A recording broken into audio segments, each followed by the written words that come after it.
തന്ത്രി കണ്ഠരര് രാജീവരെ കൊല്ലം വിജിലൻസ് കോടതിയിൽ ഹാജരാക്കി. SIT കസ്റ്റഡി അപേക്ഷ പരിഗണിക്കും. മുരാരി ബാബുവിന്റെ ജാമ്യ അപേക്ഷകളും കോടതി പരിഗണിക്കുന്നുണ്ട്. ജാമ്യം കിട്ടിയാൽ മുരാരി ബാബു ജയിൽ മോചിതനാകും. വിവരങ്ങളുമായി മനോജ് കൊല്ലത്ത് നിന്നും ചേരുന്നുണ്ട്. മനോജ്, ഇന്ന് നിർണായകമാണ്. കൊല്ലം വിജിലൻസ് കോടതിയിൽ എന്തൊക്കെ കാര്യങ്ങളാണ് ഇന്ന് അന്വേഷണ സംഘം ബോധിപ്പിക്കുക?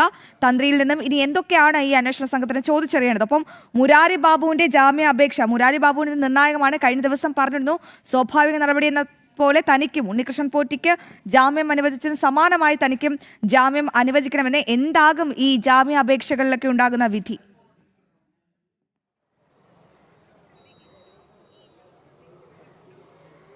അശ്വതി, നിലവിലിപ്പോൾ കൊല്ലം വിജിലൻസ് കോടതിയിൽ നടപടിക്രമങ്ങൾ ആരംഭിച്ചു കഴിഞ്ഞു.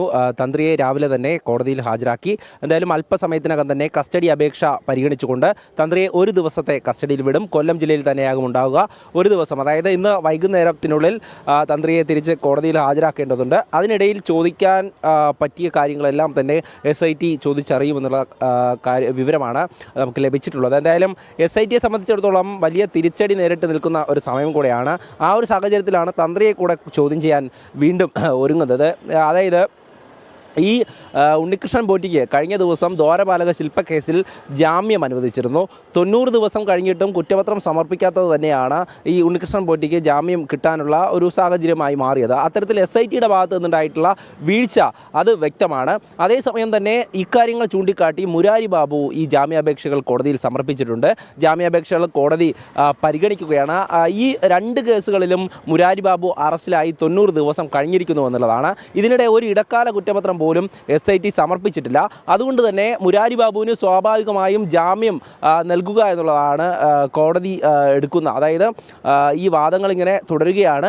ഇതിൽ അവസാനം പ്രോസിക്യൂഷനെ എതിർത്ത് നിൽക്കാൻ പറ്റാതെ വരും എന്നുള്ളതിൻ്റെ കാരണമെന്ന് പറയുന്നത് SIT കുറ്റപത്രം സമർപ്പിക്കാത്തതാണ്. തുടർന്ന് ഒരുപക്ഷെ മുരാരി ബാബുവിന് ജാമ്യം ലഭിച്ചു കഴിഞ്ഞാൽ ഈ കേസിൽ ആദ്യമായി ജയിൽ മോചിതനാകുന്ന ഒരാളായിരിക്കും മുരാരി ബാബു. എന്തായാലും നാളെയായിരിക്കും അതിൻ്റെ ഈ ജാമ്യ ഹർജിയിൽ വിധിയൊക്കെ പറയുക.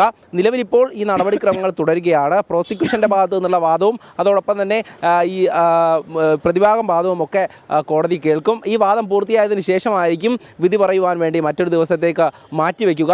നിലവിലിപ്പോൾ വിജിലൻസ് കോടതിയിൽ തന്ത്രിയെ ഹാജരാക്കിയിട്ടുണ്ട്. തന്ത്രിയെ ഒരു ദിവസത്തെ കസ്റ്റഡിയിൽ വിട്ടുകൊണ്ട്, അതായത് കൊല്ലം ജില്ലയിൽ തന്നെയാകും SIT തന്ത്രിയുമായി പോയി ചോദ്യം ചെയ്യുക.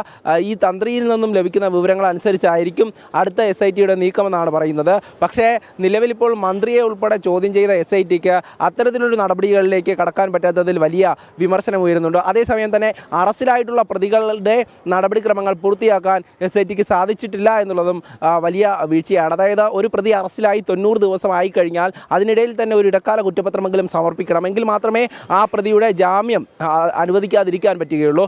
അല്ലെങ്കിൽ സ്വാഭാവികമായും SITയുടെ ഭാഗത്തുനിന്നും ഒരു നടപടിയും ഉണ്ടായിട്ടില്ല എങ്കിൽ 90 ദിവസം കഴിഞ്ഞാൽ അത് ഏതൊരു പ്രതിയായാലും ജാമ്യം അനുവദിച്ച് നൽകുക എന്നുള്ളതാണ് കോടതിയുടെ തീരുമാനം. നിലവിലിപ്പോൾ ഈ കൊല്ലം വിജിലൻസ് കോടതിയിലാണ് ഈ നടപടിക്രമങ്ങൾ തുടരുന്നത്. തന്ത്രിയുടെ അഭിഭാഷകനടക്കം ഇവിടെ ഹാജരായിട്ടുണ്ട്. തന്ത്രി സമർപ്പിച്ച ജാമ്യ ഹർജിയും നാളെയാണ് കോടതി പരിഗണിക്കുക.